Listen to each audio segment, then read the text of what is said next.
Esse é um trabalho feito para explicar um pouco da história da computação.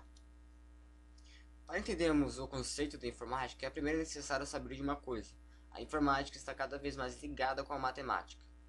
O desenvolvimento da tecnologia da computação foi a união de várias áreas do conhecimento humano, entre as quais a matemática, a eletrônica digital, a lógica de programação, entre outros. Nos primórdios da matemática da álgebra, utilizavam-se os dedos das mãos para efetuar cálculos. Foi nesse período que surgiu o alfabeto e o ábaco. O ábaco foi a primeira ferramenta usada como computação, cujo qual era usado para desenhar linhas na areia com rocha. Só mais tarde que o ábaco começou a ser usado para cálculos. A primeira calculadora, que foi construída por Wilhelm Sicard, se perdeu durante a Guerra dos 30 Anos. Com isso, coube a Blaise Pascal a construção da primeira máquina calculadora que fazia apenas somas e subtrações. Conforme o decorrer do tempo, foi se inventando e aperfeiçoando cada vez mais o que chamamos de avanço tecnológico, como por exemplo os algoritmos, Babbage e Ada, bases de números binários seguidas de decimais, entre outras, as teorias de von Neumann e outros filósofos e matemáticos sobre o mesmo assunto. Quanto mais a tecnologia avançava, mais a computação melhorava. Com isso, foi surgindo várias máquinas de processamento, cálculos, arquivos, etc. Segundo o Computer Story Museum, o primeiro PC ou computador pessoal foi o Keimach, lançado em 1971. Tinha 256 bytes de memória e foi anunciado na revista Cientista Americano por $750. Todavia, não possuía CPU e era, como outros sistemas desta época, projetado para uso educacional. Em 1975, surge o Altair 8200. Este é o Keimach, usado na época. No século VII, o matemático indiano explicou pela primeira vez o sistema de numeração indo-arábico e o uso do zero. Aproximadamente no ano de 825, o matemático persa escreveu o livro Calculando com numerais hindus, responsável pela difusão do sistema de numeração indo-arábico no Oriente Médio e posteriormente na Europa. Simplificando isso tudo, uma máquina a outra foram sendo aperfeiçoadas. Não existe uma invenção lógica para o computador, mas sim um conjunto de transformações e melhoras que fora tendo com o avançar dos anos. Uma máquina deu origem a outra e assim por diante. Alguns dos primeiros usuários do Altair 8000 era Bill Gates e o programador Paul Allen, os quais desenvolveram e adaptaram uma linguagem básica para o Altair. Anos depois, resolveram criar a empresa Microsoft com a ajuda de alguns idealizadores. A arquitetura do computador depende do seu projeto lógico, enquanto que a sua implementação depende da tecnologia disponível. Ou seja, com os acessórios disponíveis, você pode fazer uma super máquina para jogos, músicas, vídeos, filmes, etc. Uma máquina simples geralmente para empresas.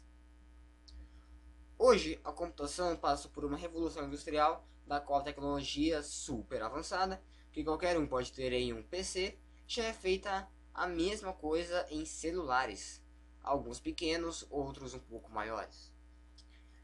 A nanotecnologia também está mudando o ramo da informática.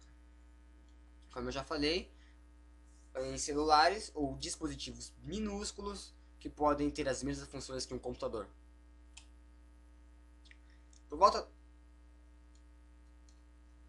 Por volta do século 3 a.C., o matemático indiano inventou o sistema de numeração binário, ainda usado atualmente no processamento de todos os computadores modernos.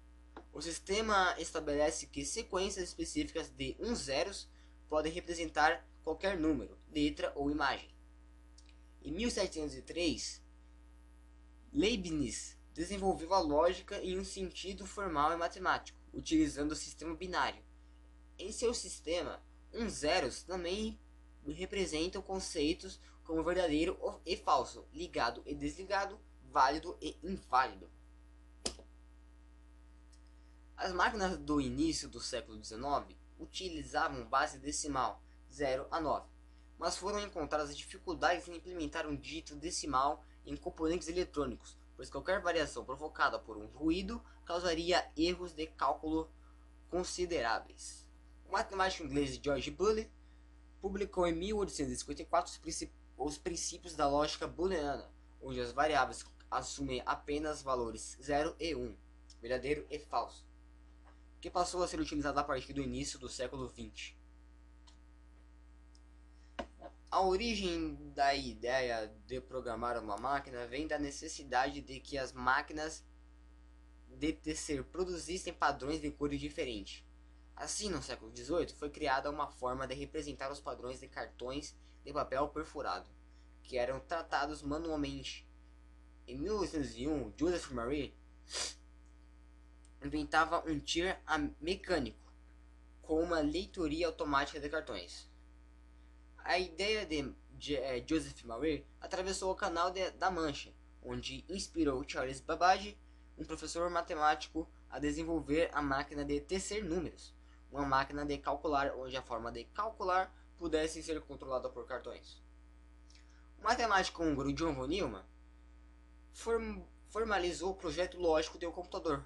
Em sua proposta, von Neumann sugeriu que as instruções fossem armazenadas na memória do computador. Até então, elas eram lidas de cartões perfurados e executados em uma a uma, armazenados na memória para então executá-las, tornando o computador mais rápido, já que no momento da execução as instruções seriam obtidas com rapidez eletrônica. Veja agora algumas das máquinas que são utilizadas e avançadas que na época em que foram lançadas. Antigamente, a Apple foi uma das primeiras, se não a primeira, a criar um personal computer, ou computador pessoal. Isso já em 1977, com o teclado embutido.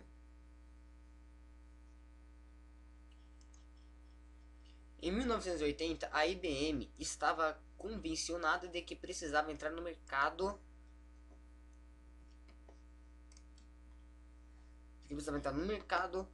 da microinformática e uso profissional dos micros. Só deslanchou quando ela entrou nesse mercado.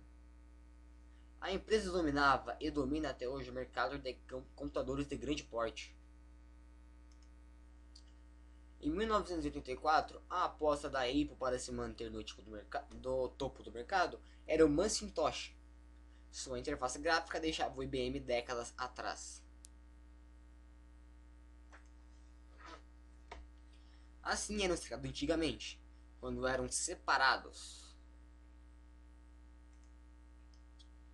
Este é um gabinete considerado antigo nos tempos de hoje.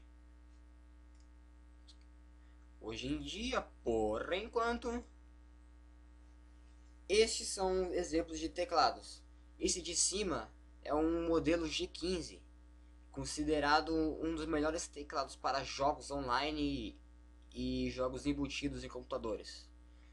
Este de baixo é o computador da Microsoft, que funciona sem fio, mouse e teclado, mas com transmissor wireless, que funciona à base de Bluetooth.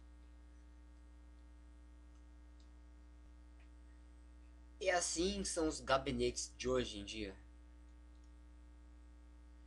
Perceba que mudou a forma, não muito, mas o tamanho e possivelmente o peso, tanto como acrescentado de dispositivos maiores ou mais dispositivos, como neste gabinete, por exemplo, onde podemos ver dois coolers e a fonte dele é aqui em cima, cujo qual eu pesquisei e não consegui colocar neste vídeo.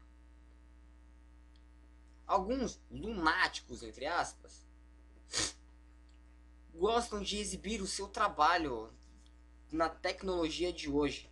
Eles fazem gabinetes monstruosos com várias placas de vídeo, memória HDs e neons, luzes e até marcadores de temperatura.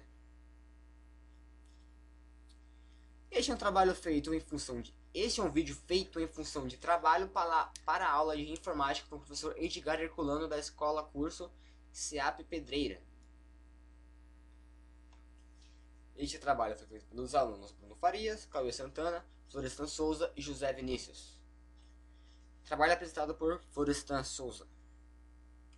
E é isso.